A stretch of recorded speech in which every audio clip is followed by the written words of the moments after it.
आप सभी लोगों को मेरा नमस्कार। जय श्री महाकाल, जय मां काली। मैं आप सभी लोगों को और एक नए वीडियो में स्वागत करता हूं। बहुत लोग हमसे पूछ रहे थे कि आचार्य जी थर्ड आई ओपनिंग अर्थात त्रिनेत्र जागरण का कुछ विशेष अनुभव लाइए जिससे साधकों को हेल्प हो सके अपनी साधना जीवन में। तो आज के वीडियो में मैं आप सभी लोगों को त्रिनेत्र जागरण का अर्थात थर्ड आई ओपनिंग का एक अनुभव लेके आया हूँ, जिस अनुभव से आप लोगों को बहुत कुछ सीखने को मिलेगा और आप लोग अपने साधना जीवन में इसको कुछ चीज़ों को अप्लाई भी कर पाएंगे। तो चलिए शुरू करते हैं आज के वीडियो को और जानते हैं इस अनुभव के ऊपर। तो ये बात जो है, ये बात मैंने अपने गुरुदेव से सुनी थी, तो उस चीज़ को लेके मैं आप सभी लोगों को बताऊंगा। बहुत सारे जो नए साधक हैं जिनका बहुत ज़्यादा क्यूरियोसिटी रहता है कि हमारा भी थर्ड आई ओपन हो जाए और हम भी कई सारी शक्तियों को देखें, कई सारी वस्तुओं को देखें, ब्रह्मांड के अनंत रहस्यों को जानें। तो वैसी स्थिति में मेरा भी बहुत ज़्यादा क्यूरियोसिटी रहता था कि हाँ इस तरह से होता है, उस तरह से होता है, हम भी देखेंगे। तो इस बारे में मैंने अपने गुरुदेव से बातचीत की थी, तो उन्होंने मेरे को ये बात बताई थी और ये कहीं ना कहीं बहुत रियलिटी है और इस चीज़ को लेके मैं आप लोगों को बता देता हूँ क्या किस तरह से होता है। तो जब मैंने गुरुदेव को बोला था कि गुरुदेव मेरे को भी थोड़ा खोलना है और मैं भी देखना चाहता हूँ संसार को एक अलग नज़रिए से, तो वो मेरे को हंस के ये बात बोले थे कि कई सालों पहले एक गुरु जो प्रॉपर एक योग मार्ग का गुरु थे, ओके, उनके एक शिष्य ने एक ध्यान साधना की ओर जब अग्रसर हुआ तब उन्होंने बोला था कि मेरी त्रिनेत्र जागरण कर दीजिए या फिर मेरा त्रिनेत्र खोल दीजिए ताकि मैं अच्छे से समाधि पे जा पाऊँ या फिर अच्छे चीज़ों को देख पाऊँ और ये कर सकूँ। तो उनके गुरु ने मना कर दिया था उन शिष्यों को कि नहीं, त्रिनेत्र अभी जागृत नहीं करना है और ऐसे जागृत नहीं किया जाता है। त्रिनेत्र अगर ऐसे जागृत हुआ तो तुमको बहुत इश्यूज हो सकते हैं बोल के उन्होंने उस बात को बोला था।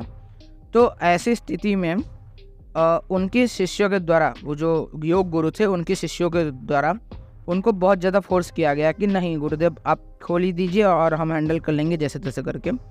तो गुरुदेव ने बोला चलो ठीक है, अगर तुम हैंडल नहीं कर पाए तो उन्होंने बोला कि नहीं मैं हैंडल कर लूँगा, किसी अवस्था में आप खोल दीजिए। तो वो योग गुरु उनको एक दिन देते हैं और आने के लिए कहते हैं। वो दिन आता है, वो शिष्य उनके पास जाते हैं और वो शिष्य उनको बोलता है कि गुरुदेव आप खोल दीजिए। तो गुरु ने बस शिष्य के सिर के ऊपर हाथ रखा, आज्ञा चक्र को टच किया और अपनी योग विद्या के बल से उनका त्रिनेत्र खोल दिया। अब त्रिनेत्र खोल दिया। त्रिनेत्र खोलने के बाद लगभग 1-1.5 घंटा नॉर्मल रहा। उसके बाद उनको कई प्रकार की शक्तियाँ अपने सामने दिखने लगीं, कई प्रकार की शक्तियाँ जो उन्होंने जानी भी नहीं होंगी, देखी भी नहीं होंगी, ऐसे बारे में सुना भी नहीं होगा, ऐसी ऐसी शक्तियाँ उनको दिखने लगी।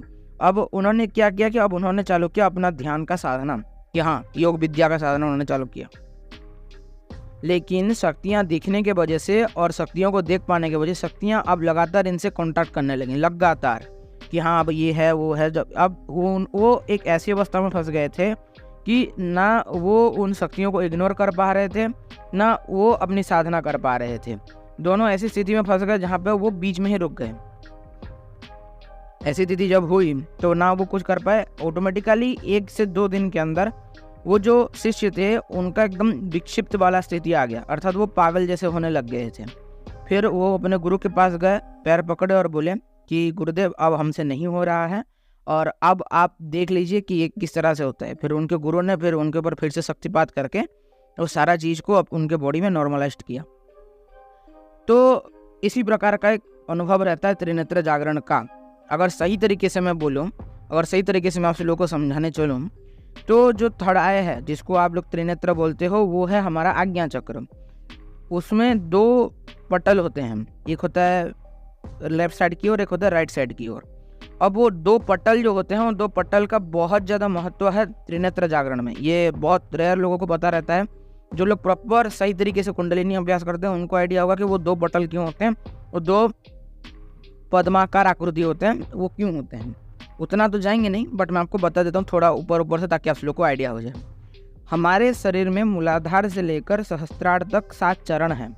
जब मनुष्य इन 7 चरणों को पार करता है तो उसको परमात्मा का भाव प्राप्ति होता है, फिर परमात्मा का लेवल अचीव करता है मनुष्य, या फिर एक दिव्य अवस्था को प्राप्त करता है। अगर हम एक बात सीधा हम अगर उदाहरण से डायरेक्ट दूं, मैं आपको बोलूँगा कि देखो ये जो 4 सीढ़ियाँ हैं, तुम 4 सीढ़ी मत चढ़ो, सीधा 5वें या फिर 7वें सीढ़ी के ऊपर कूद जाओ। आइदर उसमें ये होगा कि आप सफलतापूर्वक कूद के पहुंच जाओगे। आपके अंदर अगर इतना स्ट्रेंथ हुआ तो सफलतापूर्वक कूद के पहुंच जाओगे, नहीं हुआ तो सीधा गिरोगे और पूरा हाथ पैर टूट जाएगा।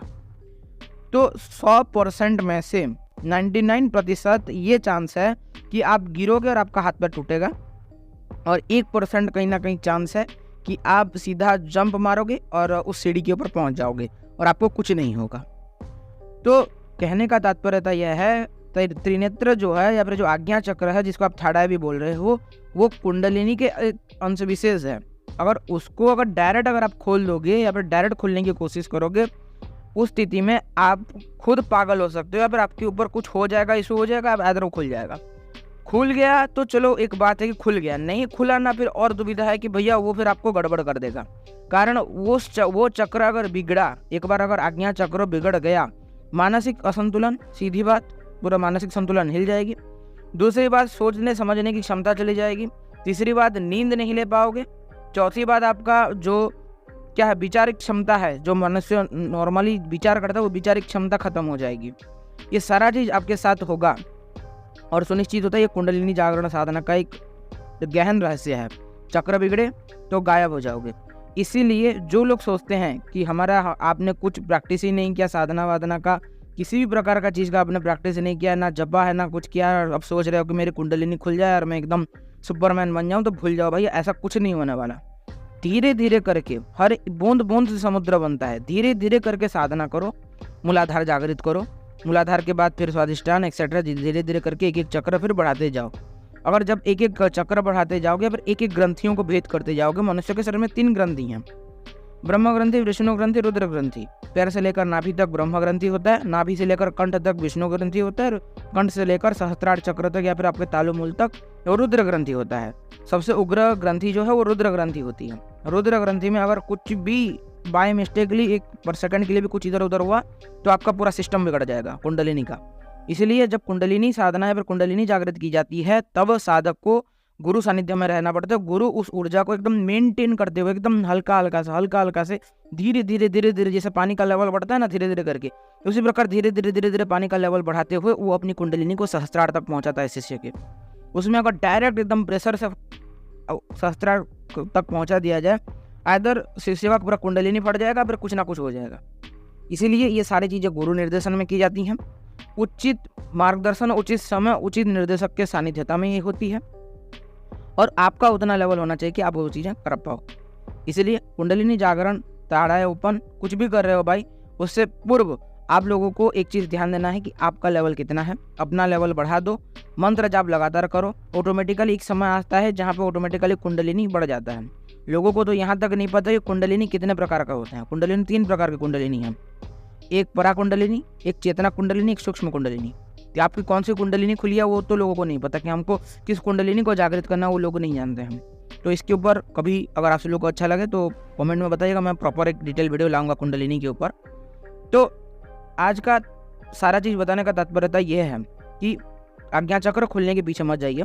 आज्ञा चक्र कभी भी डायरेक्ट नहीं खुल सकता है, बहुत कॉस्टली है कि आपका डायरेक्ट आज्ञा चक्र खुल जाए।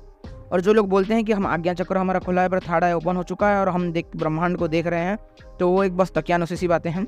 वो इधर ध्यान मार्ग में देखते होंगे या फिर कुछ ऐसी चीज़ें होती हैं जिन मंत्रों के माध्यम से, वो दृष्टा मंत्र बोलते हैं, उन दृष्टा मंत्रों के माध्यम से देखते होंगे। थर्ड आई खुल के ब्रह्मांड को देखना बहुत अलग चीज़ होती है, और ध्यान मार्ग में ब्रह्मांड को देखना एक अलग चीज़ होती है। दोनों में भेद समझिए और थर्ड आई खुलने की कोशिश ना करें। साधना लेवल धीरे धीरे आगे बढ़ाएं। वैसे भी भगवती की कृपा से जब कोई भी मंत्र का आप 36 लाख जाप कर लेते हैं, वो मंत्र ऑटोमेटिकली आपको ध्यान मार्ग में बहुत कुछ दिखाने लगता है। तो वो चीज़ करिए, वो सस्ता है, सुंदर है और आपको कुछ हानि भी नहीं पहुंचाएगा। थर्ड आई बहुत रिक्सी चीज़ है और गृहस्थ इस चीज़ को कतई ट्राई ना करें। अगर कर रहे हैं तो उपयुक्त गुरु के सानिध्य में।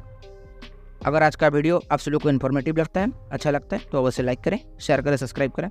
जो लोग नए हैं सब्सक्राइब करके घंटी वाला बेल आइकन ऑल पे सेट करें, ताकि मैं जो वीडियो अपलोड करूँ उसका नोटिफिकेशन आप सभी लोगों तक पहले पहुंच जाए। तो यही था कुछ आज का वीडियो। सभी को मेरा नमस्कार, जय श्री महाकाल, जय मां काली। मिलता हूँ आप सभी लोगों को और एक नए वीडियो में।